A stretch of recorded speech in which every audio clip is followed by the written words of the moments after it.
on baby Thomas Valva's murder.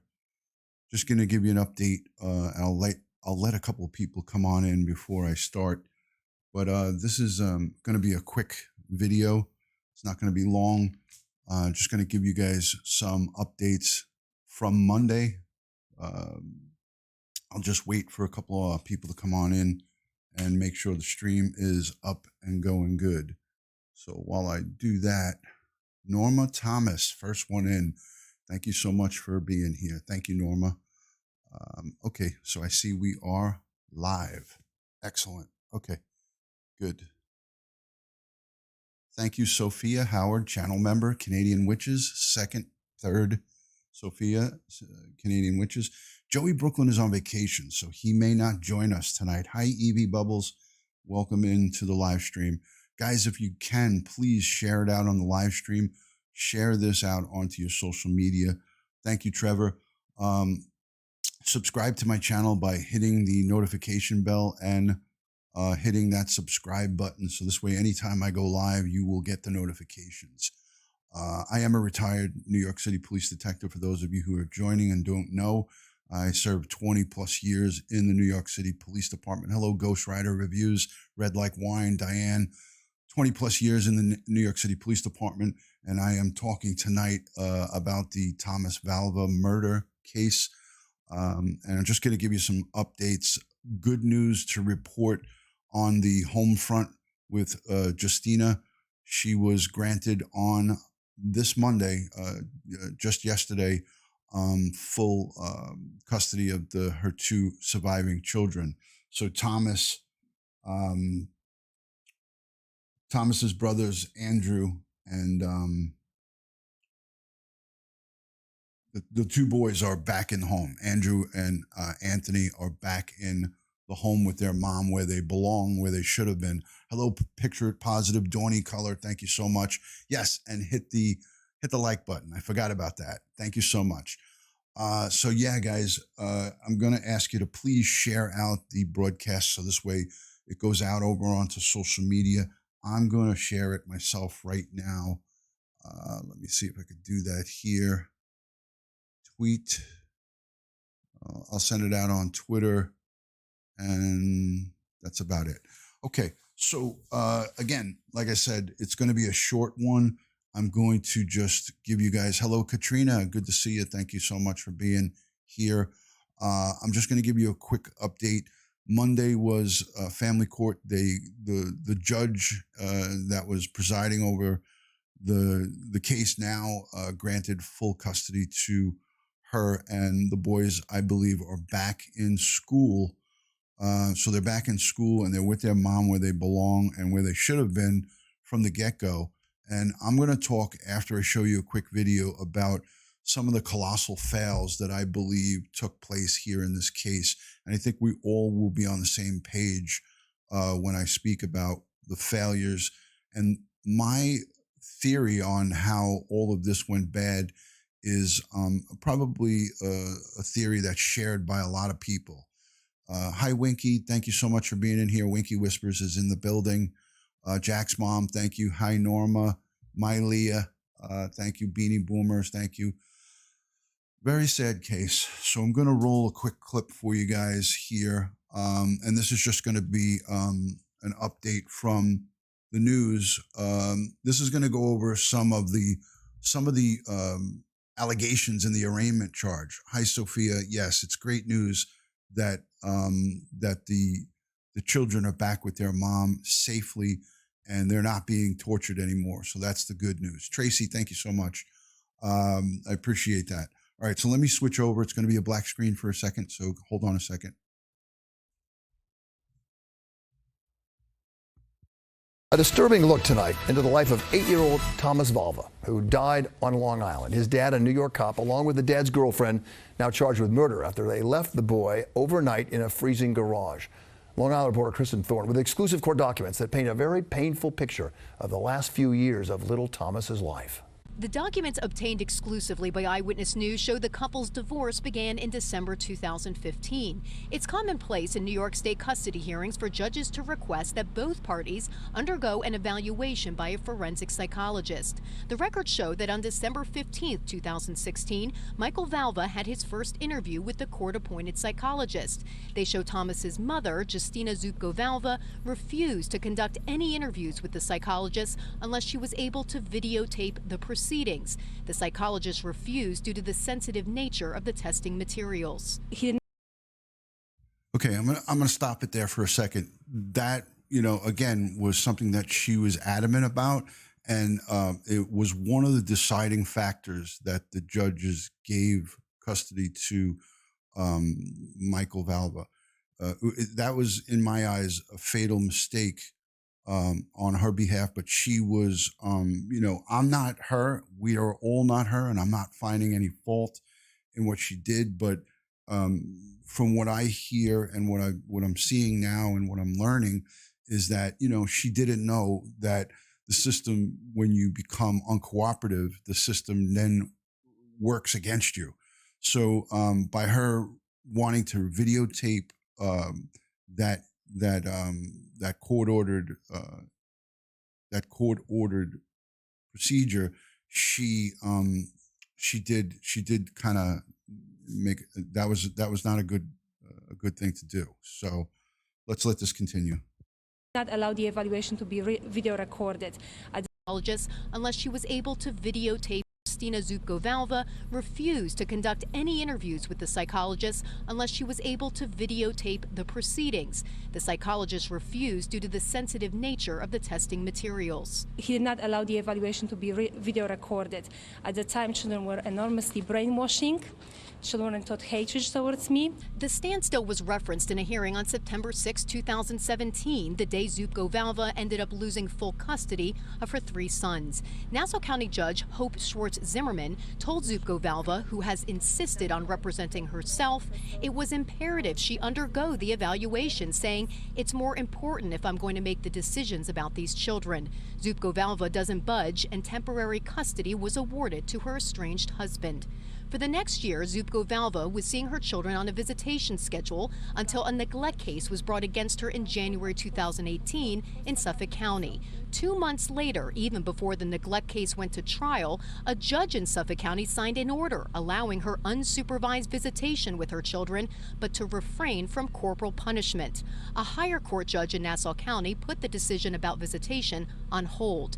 The neglect case against Valva was ultimately dismissed last April. 2 times over the next 3 months, Nassau County Judge Joseph Lawrence offered Valva opportunities to see her children. Both times she said she would only do it if the children were removed from Valva's home and the visits unsupervised. The judge refused. Okay, again, she was, and she, as a mother, she had every right to do what she did and to say what she said. And again, I'm not finding in any way, shape, or form anything that she did. I'm not pointing my finger or saying she did this wrong, she did that wrong. But if you had an attorney to just guide you, like, hey, I don't think this is a good idea, she still might have not listened to the attorney. Welcome in Life of MC from the Philippines. Everyone go subscribe and follow Life of MC. She's here in the building. She's a great supporter, and she goes live all the time on her channel and does a lot of stuff. Joey Brooklyn on vacation, dedicated in the building. So again, this is a colossal fail because she was doing what she thought was right. This system failed in every way, and I'm going to talk about, forget about the court part of this system. I'm going to talk about CPS out in Suffolk County and how terribly they failed in this case. Suffolk County Child Welfare, CPS, whatever you want to call them, they dropped the ball, and I am starting to question whether they even. And this is my opinion, guys. This is not. I'm not. Please don't take this as, oh, DutyRon said this. This is my opinion and my opinion only. I feel that. In my heart, I feel that Suffolk County Child Protective Services, when those teachers wrote those letters, if they had responded and actually looked at these children, they would have removed them. If they would have seen the damage and the injuries on both these boys, I feel Suffolk CPS would have removed them. And this is my opinion, guys. I really think that they dropped the ball big time, and that they didn't follow up on the cries for help from the teachers in his school, and also from the mother. They just dismissed poor Justyna. They dismissed her because like they felt like, this woman is, outlandish and defying all court procedures by continually, not agreeing or not going along with the court protocol. She is a mother who's trying to protect her children. But I really feel that if Suffolk Child Protective Services went out and investigated these allegations from the children. Hi, Shanna Banana. Thank you for joining. To join the membership from an iOS device, you'd have to go to my profile, and there's a link in my profile, and you just got to click on it, and it will send you over there. So it's a little more difficult for the iOS people. Hello, Katina Inspirations. Thank you for joining. So I really do feel that strongly that Suffolk CPS, in my eyes, I feel that they did not do the checks. They did not come out and physically see these kids and look at the allegations that were written on paper to them. So that Heidi, I agree with you 100%. But the court system, and I got to tell you this, even as a police officer, when I would testify before the judge in criminal court, and I didn't go to family court because I never had to go to family court. As a law enforcement professional, when I would go before a criminal or a Supreme Court judge, I'd almost get the sense that these judges were looking down on me. And I'm a person in law enforcement. I'm there in a uniform with a badge on and my uniform, and I got the feeling several different times when I was before judges that they were kind of like looking down on me, and even I felt uncomfortable. Could you imagine how this woman felt, the mother of these kids, how she felt? She's an immigrant from Poland. She is a very smart person, and she was trying her best to save and protect her children. And every which way she turned, she kept getting silenced, and they treated her like she was not mentally stable. And the father, because he was a police officer, I don't think, and I'm trying to paint this picture for you guys. I don't think Suffolk County or Nassau County said, oh, this guy's a cop, his word has to be good.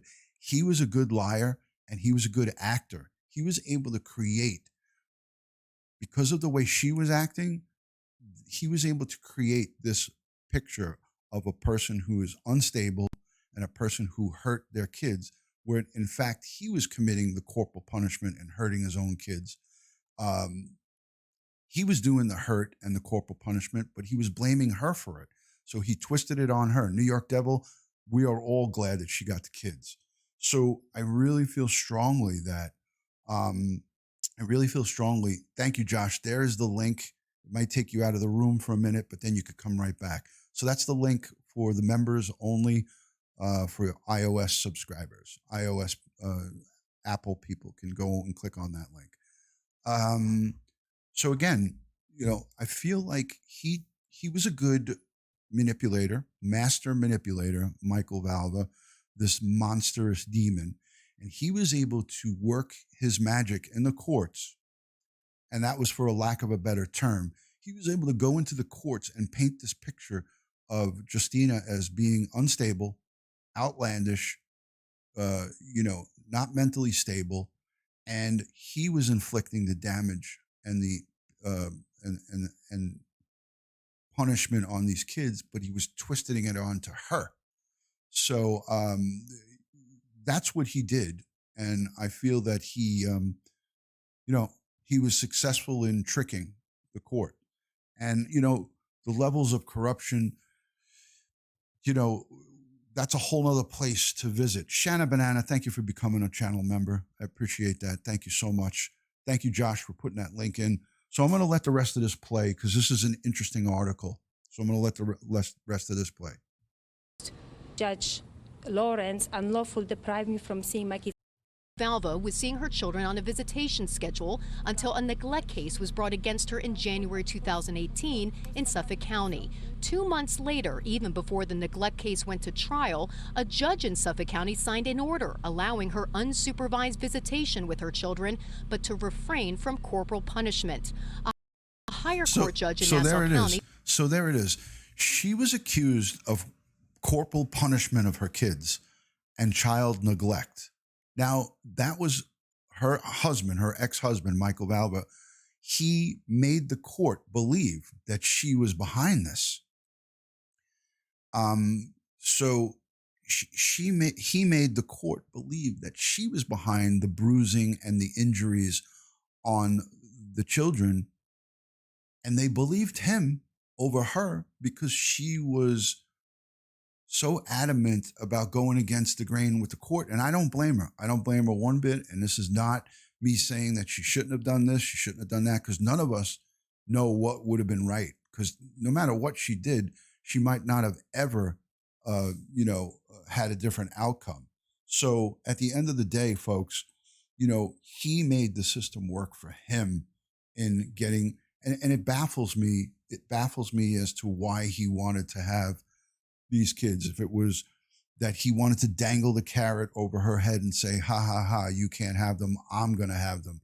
And, it's sickening to me. So we're going to hear how he twisted the courts. There you go. Because he's a ween. There you go. Put the decision about visitation on hold. Hi, Humanimal. The neglect case against Zupko Valva was ultimately dismissed last April.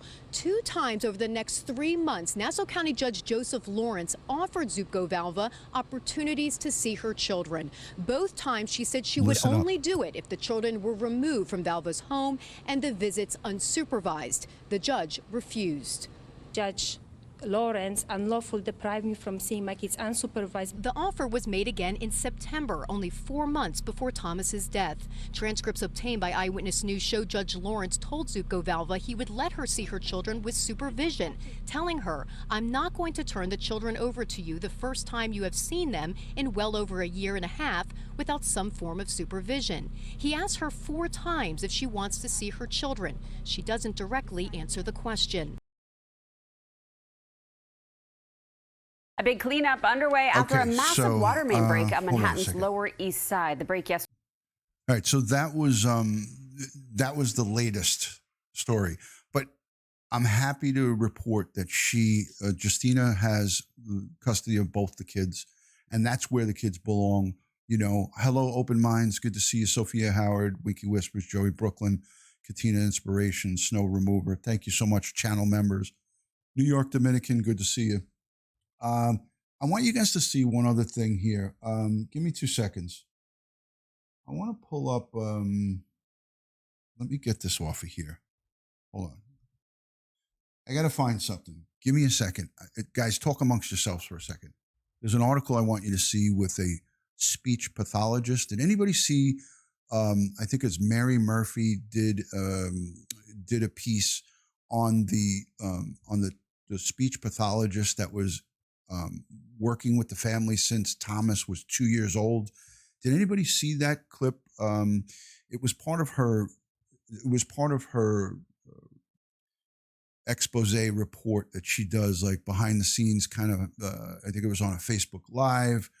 But it was a speech pathologist that. The reason I want you guys to see this is because this speech pathologist said at age 2 how loving the mother, Justyna, was towards the children, and how great of a household it was, and how the kids loved her, and how they were so loving and hugging and all of this. Did anybody see this?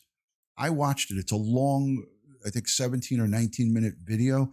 I'll scroll through it and you guys can see some of the testimony from this speech pathologist that came into the house and worked with Thomas. Let me see if I could pull that up real quick for you guys, and then I gotta go.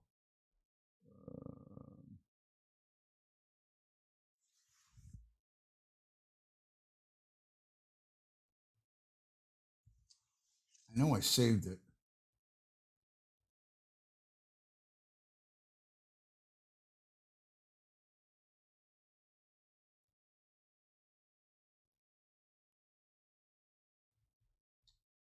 Oh, for crying out loud.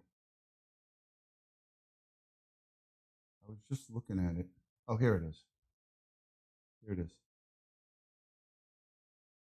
Okay, I got it. I got it. See, I never give up.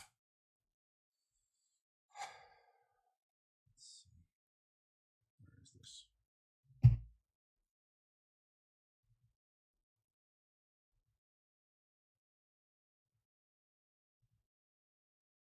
All right, I'm going to fast forward it a little bit. It's got more than 30 years. A picture that I'm sure you've seen on has been on hiatus for the last couple of weeks because of the impeachment trials, but we're back tonight.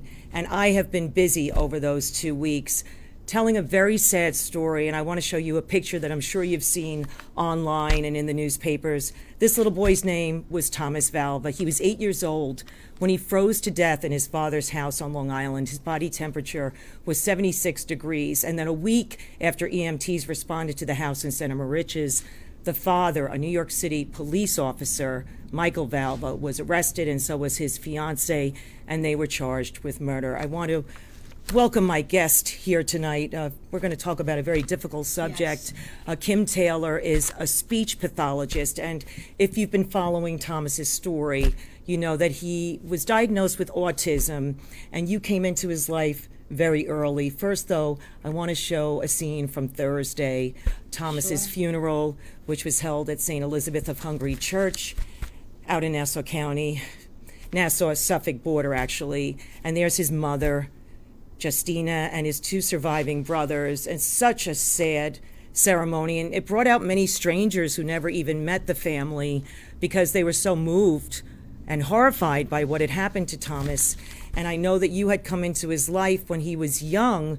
He was young, obviously, when he died, 8 years old, but you met him when he was about 2 years old, when he had been diagnosed with autism, and you were trying to help him learn to speak. So tell me what your first impression was of Thomas. Well, first of all, let me tell you that I think it was meant that I would be Thomas's speech pathologist, speech therapist, because generally I only work with clients that are very close to my home, and this was a little bit out of the way, but I really did want to meet this family and try to work with this little boy. Mm-hmm. So I first went into the home. He was a little over 2 years old. What struck you right away about Thomas? He was just a very sweet boy who at first wouldn't look at me, but every once in a while would give me a fleeting glance. He was very interested. How was he with his mother, Justyna? With his mom, very loving. Autistic children are normally a little bit standoffish. They're not generally not as interactive with people, but Thomas seemed to really love his mom and want to be held by her. He wanted to be held by her. He did. So there was a good relationship there. There was a bond. Yes, there was a bond, even that early. And what were his first words? I know that was a very joyful moment for you and the mom. It was. Thomas, I tried very hard to get him to give me good eye contact and interact. And I tried to figure out lots of games and songs that he But he said two words, right? He said 2 words. His first word was ball. Ball. And his second word was go. So and the mom was happy about that. The mom was thrilled. She was so excited. That I should mention that I found out about you and your work through the Daily Beast. You had done an interview with Michael Daly about this case. And I actually met Justyna Valva a few days after her ex-husband was arrested. Extremely difficult. To school district showing that there were problems and that there were suspicions of abuse in the ex-husband's household. Right. Let me play a little bit of sound from Justyna at the wake last week, and also the bishop who said the mass. Okay. extremely difficult time for me and my family. Tammy is watching over all of us. He's angel in heaven. Thank you for your kindness. Thank you for your heart. And God bless you all. We have to do something about this. You know, another beautiful life was lost because of our human negligence. And in so many ways, I feel that we failed this little boy. System fell, or we as religious or social leaders, we failed him because we are the ones who are supposed to make change. We are the ones who are supposed to protect life. And there's a lot of truth in what the bishop is saying. Why do you think repeatedly? The bishop said something really good there. He said, we are the ones that are supposed to protect, and we are the ones who are supposed to save lives. So, you know, as I said in all my previous videos, my other 5-6 videos that I've done on this horrific crime, I feel like from the bottom, right, from the responding police in Suffolk County, to the school teachers, to the system of the child welfare, to the court system, family court, and everybody involved dropped the ball. It was a system-wide failure. And I can't even grasp that whole thing, because usually what I see in the city, you know, in the New York City Police Department, is if one agency fails, somebody else picks up on it. You know what I mean? There was so many layers here. You know, you have a mother who is fighting for her kids' lives for 2-3 years, right? For 2+ years, Justyna was fighting for her children's lives. Bridget Parker, thank you for the super chat. Everybody go subscribe to Bridget Parker. She's over in Australia, and she covers crime cases. She's got a great channel. I highly recommend you check out Bridget Parker. So, good to see you, Edwin. I'm in the middle of thought, so please forgive me. And forgive me, I'm not paying attention to the chat because I want to get this out. Usually if one agency fails, somebody else picks up on it and somebody else catches it. Here, from Nassau County to Suffolk County, everybody just failed. Everybody. And there's something way wrong with that, because this poor woman was sitting there screaming and yelling and crying for help any which way she could. She created her own Twitter account just to get the message out. And she had barely any followers or barely any subscribers on her Twitter account. So nobody was really seeing it. So she was desperate to get anybody to help her. And you'll hear her say here as she weeps over her son's death, where were you all when I was crying and crying out for help? She says that in no uncertain terms. Where were you all when I needed you to save my little Tommy? And that breaks my heart. That breaks my heart. And she says that more than once. I've seen her say that at the candlelight vigil, at all of these events. We had the Suffolk County executive at a function on Saturday. It was an autism / Thomas Valva, march, if you will, over at Heckscher State Park. And the Suffolk County director came in, the county executive for Suffolk County came in, and he gave this spiel, and it didn't do anything. It didn't do anything to change what happened. He promised that there was going to be a full investigation and that no stone is going to be left unturned. But, at the end of the day, folks, that doesn't bring this little boy back. This doesn't bring her baby boy back. Nothing brings anything back, but we need to fix the system. We need to fix the system. So Suffolk County is a county within New York State. Suffolk County is a county within New York State. All right, so let's finish this. Oh, those faces. I'm sure that the people that did see these things happening were, eager to try to protect this little boy. Now, we do have footage of the father and the fiance who've been charged with murder.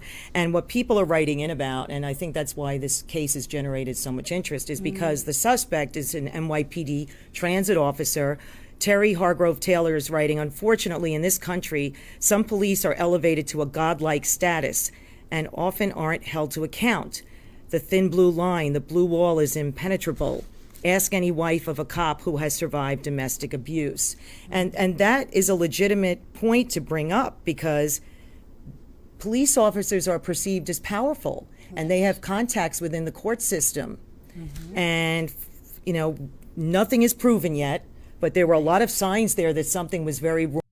Okay, I got to stop that right there, because I'm going to tell you from my point of view, from me, and I'm not protecting anybody. You guys those of you who know me here know that I don't bullshit around. What she just said, system-wide, is not true. That is not true. Like I said, I was before state Supreme Court judge in Supreme Court for search warrant evidence, for trial testimony, and the judges made me feel uncomfortable. They didn't go, "Oh, Mr. New York City detective, come on in. This is your home." Like, if I was to go into Nassau or Suffolk's courts, I would feel even more uncomfortable. So it's not like what she just, the media the media does, and people like her just run with what she hears. So that was someone who made a statement. I don't think that he had any influence over the courts. I think he tricked them. He pulled the fast one on them. Just like, hey, listen, as men and women here, we're all grown adults. How many times have we had dates with people who told us a lot of things and made themselves out to be great people, and they were really shitheads? Well, that's what this Michael Valva was about. He was a con artist. He was a perfect example of somebody who could sell you floodland in Florida and make it sound like it's one of the best pieces of property you can get. Or he could go out and probably try to sell the Pope Playboy. He's like a snake oil salesman. So he pulled the fast one. He pulled the fast one over the court system. He was able to manipulate them through his smooth talk, and he hired an attorney. So all of the conversation went through him to his attorney. So, this guy did not receive any special or preferential treatment through the courts in Suffolk County. When I would go out to Suffolk and I would go to Central Islip to pick up a prisoner and bring him back to the city, when they'd see a city cop, a New York City police officer, or I would go in there as a detective when I was going into Suffolk County in Riverhead and in Central Islip, they would make us wait extra time. They would be like, "Oh, it's the city guys. Let's let them sit here and wait." So the court officers in the courts would always make us wait. I mean, granted, we were getting paid, but we wouldn't go there and the red carpet be rolled out, So, I tend to disagree with what Mary Murphy said here. And I'm not saying that there aren't maybe some cops that know people in higher places. Like, I'm talking about high level, not police officers, but like high ranking. Like if an inspector was in here, if there was an inspector or a chief that was, going through a custody battle, maybe I would say the big wigs, the big executives in the police department might have some people like that, but not some low-end peon cop. Michael Valva was a PO, a police officer. He wasn't a deputy inspector. He wasn't a chief. If we were talking about a chief or a deputy inspector, then I might say, maybe he does know, because they're high-end executives with the police department. Those are big bosses. He was not. He was low man on the totem pole. He was a piece of shit. Wrong. Yes. Both of the suspects have pleaded not guilty. So nothing's proven. But the fact is, the son came to school with a black eye one day, a year before he was killed. And the father apparently said, oh, he told me it happened at recess. So there's always some kind of excuse. And it seems like we as adults accept the excuses. Yes, it's very unfortunate. And that should have been investigated. This is what came of that. Because not only did the kid have a black eye, but they were eating out of the garbage pail. They were eating crumbs on the floor. There was a lot of mitigating factors. There was a lot of extra in regards to just a black eye. It wasn't just like, all right, the kid one time got a black eye. They were coming in with bruises on and blood red hands and feet. And the kids were wearing jackets in the classroom and didn't even want to go outside for recess because they wanted to sit in the warm room. Those aren't things that should just get overlooked, So, Ricard, I think, that had something to play in it, but it wasn't the whole determining factor. But that definitely came into play here. They said, oh, she's an immigrant and she doesn't know, what she can and can't do. And she's in here making all kinds of requests. And, there's nothing that the NYPD had to do with the investigation part of this. So, American Patriot, that's the NYPD, they didn't have anything to do with the investigation because I'm not quite sure if they even had. I'm waiting to hear because I haven't heard anything from them, but I don't even think that they got any notification about anything like this. Because I know for a fact that if there's allegations of child abuse, that Internal Affairs will start investigating. And I don't hear or see anything like that went on. So because of Suffolk's inability to investigate it and come out and put something on paper and substantiate any of these claims, they were all unsubstantiated. They closed out all these cases. They found all the cases unfounded, which is crazy. Because even if they found one of them founded, now his job gets notified. But if they're all unsubstantiated and not founded, then nobody gets notified. So that's an untrue statement. Could have stood up, did not. And didn't want to believe, perhaps, that someone who is a law enforcement figure could be potentially abusing their children in a frigid garage. And you heard some of the comments that apparently came off that audio system in the house. Allegedly, the prosecutor said this in court, that, he was face planking the child and that the father said, boo-hoo, he's cold, was mocking the child. I mean, these are the allegations, and the defense lawyers have pleaded not guilty on behalf of their clients. But I want to play a piece that I did a few days after Officer Valva was arrested. I met Justyna Valva, the ex-wife, and she told me a little bit about her journey and some of the documents she had gotten access to. So let's play that story. My children were basically starved to death. Justyna Valva can't bring back her 8-year-old son, Thomas. American Patriot, if you watched the beginning of this video, we explained why it happened. So I'm going to let this continue.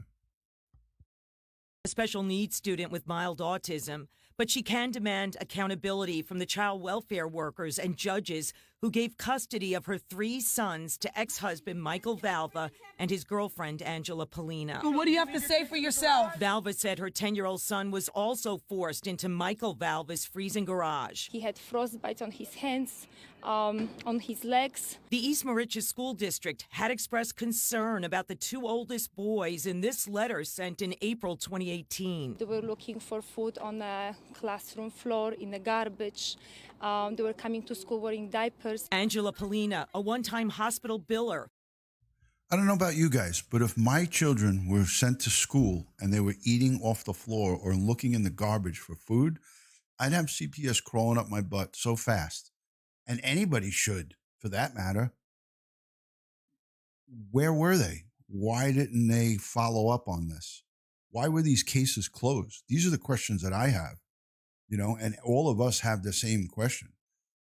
You're talking about a special needs child that's autistic, albeit they said they're putting them, they put him on the spectrum. I don't know. Maybe someone can explain that to me. Does that mean mildly autistic if you're on the spectrum? So I know there was a few moms in here that said they had autistic children or have autistic children. When they refer to it as on the spectrum, does that mean mildly? But still, it doesn't even matter. You know, it doesn't even matter whether it's mildly or not. But let me finish this. Also had 3 daughters living in the house. Gino Cali is dad to the youngest, who's now 8. I would watch Angela physically abuse her twin girls before the boys were involved, before my daughter was even born. This is the father of the girls. I would break it up. The third child, not Then the get two threatened that she was going to twins. call police. Justyna Valva has boxes of records in her Valley Stream home dealing with her divorce and family court cases. She posted audio on Twitter claiming her ex-husband, a transit cop, was brainwashing the children against her. Mommy hits me. Mommy hits me. Mommy, don't touch me. Justyna Valva also claims these Chase Bank records show large sums of money going through her ex-husband's account. You guys hear that evil monster's voice? The way he was saying that, like with such force. Mommy, don't touch me. Oh, makes me sick. I can't, I don't even go to her Twitter and watch that anymore. So, but thanks for the explanation. Thank you guys for explaining that. I hear him referring to it all the time. Although he was on the spectrum. I don't know. Okay. All right. Thank you guys for explaining that to me. I appreciate it. Accounts in recent years and wonders where the cash came from on a cop's salary. We're talking about the deposit ranging from $30,000 to $130,000 It's a okay, month, darling. coming from unknown sources. Now her 2 surviving sons are back with her. The first breakfast was just heartbreaking because I saw my kids eating breakfast so fast. Anthony must have like 2 giant bowls of cereal. He kept asking, when is dinner? When is lunchtime? The damage was so severe. They're gonna need long-term therapy with a very good specialist. That goes without saying, right? Yes. You know what strikes me the Thank you, most about Dee Dee. this is Thank you for explaining the huge that. contrast of what I saw in the household, which was such a loving household filled with So she's not saying only it's a love, huge but contrast. toys and joy and lots of hugs and beautiful words all the time, and then a household where they're starved to death and not fed and going to school in diapers. What a contrast. Yeah, and it just makes you wonder, why did the authorities in Nassau County believe that Justyna Valva was not fit to be a mom to these 3 children, her 3 sons? You're saying how loving she was and committed to getting them the services that they needed. Yes. And apparently, from what I'm reading, perhaps Officer Valva convinced some of the people in the Nassau County court system that his wife was unstable. She said it right there. And that's my feeling. I get listen, as a detective, we work on our gut instinct. And my gut instinct on this case is that what she just said is that he was able to convince the courts and everyone that his ex-wife is unstable. And they bought it. They bought his bag of goods. So here he is being dragged out of Suffolk County Police Headquarters. Someone was convinced. Yes, yeah. And that's what I've read. And she really was not. I mean, she was an exceptional mom, and it's obvious in even these clips. Now, a lot of people are watching tonight. A lot of people are commenting. Kristen Marie said, "My husband is an NYPD officer, and he loves his children more than you know. My husband is so disgusted over this." And then Robert Johnson is writing, "The system needs to be turned on its ear. Absolutely horrific. The folks that ignored this should be jailed." I mean, I'm sure there's plenty of blame to go around. Yes, there does. But we all really do, as the bishop said, have to be held accountable. Of course. Because these children are living in our midst. Yes. And I know the older brother used to go to school with his backpack soaked with urine. Yes. Because he would wet his bed, and so they made him sleep in the garage. It's just torture-like conditions. It's really unbelievable. I mean, when you think about custody of the children. Yeah, it would have helped, I think, if she had representation. But I mean, really, with all of the signs, you never know. Even with representation, she may not have been able to keep her sons. Yeah. Someone here is writing, I'll sort of condense what he said. Bill DeGraw, serial killers have boundaries they won't cross. These people have no boundaries. Let them out of protective custody. The kids had no protection, and neither should they. So a lot of people are really sickened over this. Amen to that. Amen to that. All right, I'm going to take this off. I think we've seen enough. There's one more clip though here that I want you to see.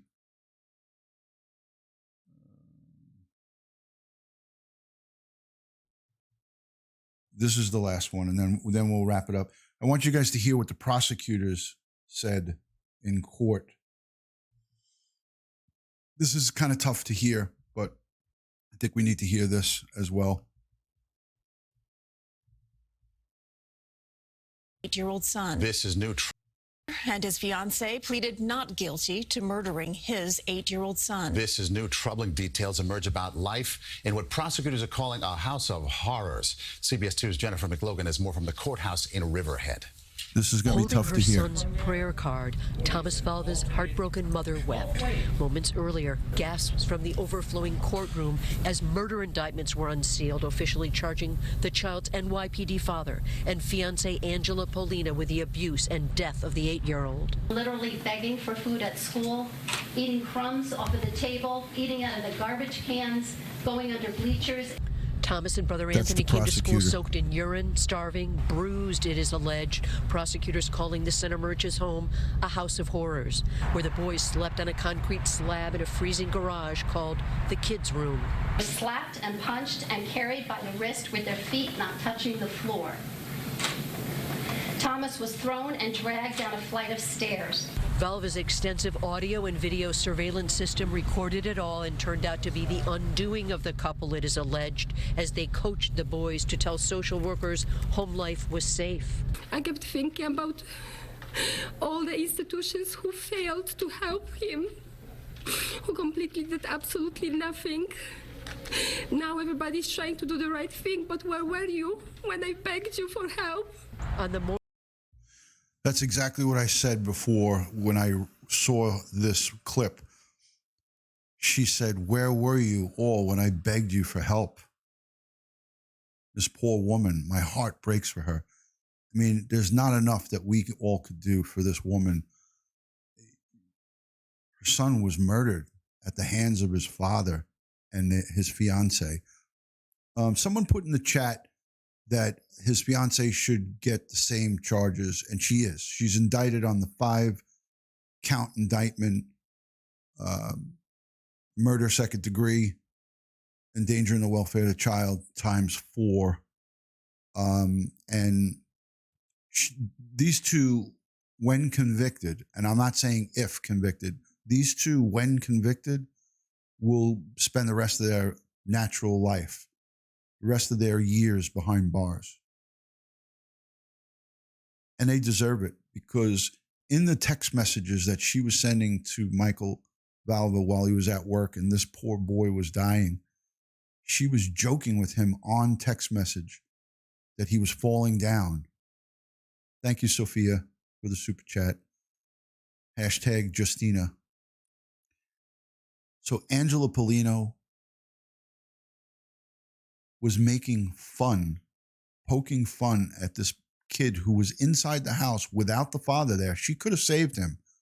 She could have said, enough's enough. I'm going to take him out of the garage and I'm going to warm him up and I'm going to save him. I'm going to spare his life. But she chose not to. She chose to go to sleep.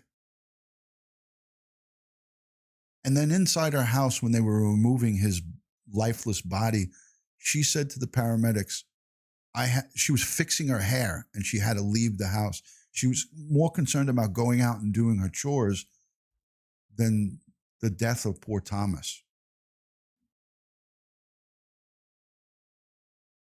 So it's beyond humanimal. It's beyond comprehension.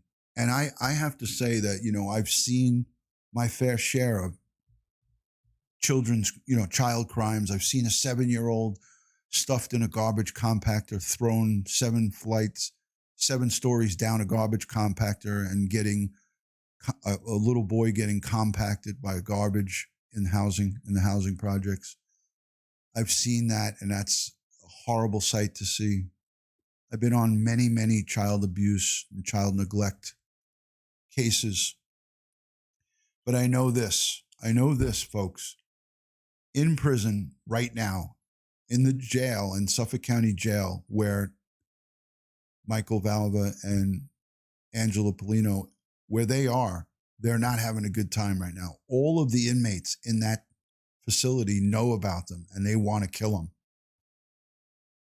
And I got that confirmation from a good friend of mine who I've been friends with for many years. And he said, Ron, trust me, it really bothers us as correction officers that we have to protect them because they're in protective custody. He said, but they won't last in protective custody for the whole time because they're going to go after they get sentenced upstate to a state correctional facility. And any of you guys that are in my Facebook group, I shared a video today in my YouTube video share group and in my crime chat group. I shared a video of an inmate getting shanked, getting stabbed by another inmate. And it showed the inmate on camera in a state prison in Georgia. And I come to find out that inmate was a child molester. He was a child molester and jailhouse justice. If you want to see that video, go over to my Facebook group and look at the crime chat group and my YouTube video share group. I think I shared it to both of those groups, if not one. And it showed this guy getting stabbed by another inmate, and there was no corrections officers monitoring. It was a part of the day where they're understaffed, so there was no correction officer, and the inmates know the movement of the corrections officers. In other words, inmates know when there's a opportunity to do something, and they chose to strike a child molester, and he got stabbed like 5 times in the chest, and the video showed him crawling on the floor and then falling down and finally collapsing, and he died. So, you know, I'm not saying that that's what's going to happen to these two, but they're not going to have a good go. And I've got confirmation that they're already on the local level having a hard time. So they're already having a difficult time, and I'm happy that they shouldn't have one good night's sleep, you know? So let me let this continue. Thomas died of hypothermia. One of the other children asked why Thomas couldn't stand up. Then a child was heard saying that Thomas can't even walk. Valva responded, because he's cold. Boo, expletive, who? Defense attorney Robert Del Cole. The cry for vengeance. One of the other children asked why Thomas couldn't stand up. Then a child was heard saying that Thomas can't even walk. Valva responded, because he's cold. Boo, expletive, who? Defense attorney Robert Del Cole. The cry for vengeance eventually must. District attorney says the investigation will spare no one. I'm making a pledge. Attorney says the investigation will spare no one. I'm making a pledge to the public that we will get to the bottom of what happened here, and we will be transparent about it. As more evidence comes in, a particularly heartless moment was reported by emergency responders. This defendant stood in a bathroom fixing her hair as Thomas's ice-cold, lifeless body lay on the floor. Later, when Thomas died, hospital Listen to that. Fixing her hair as Thomas's responders. This defendant stood in a bathroom fixing her hair This as is Thomas's a piece of ice-cold, shit. lifeless body lay on the floor. Later, when Thomas died, hospital workers reported Michael Valva's reaction, quote, "I've been through more stressful things than this." In Suffolk County, Long Island, Jennifer McLogan, CBS 2 News. All right, guys, I'm going to wrap it up now. I've been on for 55 minutes, so I'm going to end it now.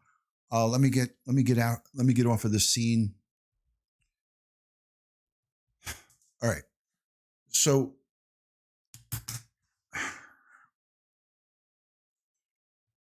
my eyes are killing me from watching these monitors, and this is just horrifying.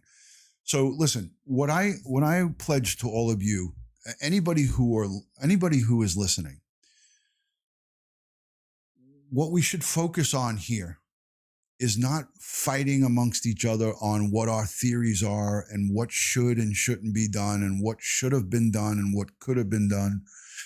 What we should do is, if you're local and you want to help, come to the courthouse when these two are being presented for the criminal case and show Justyna that the community supports her.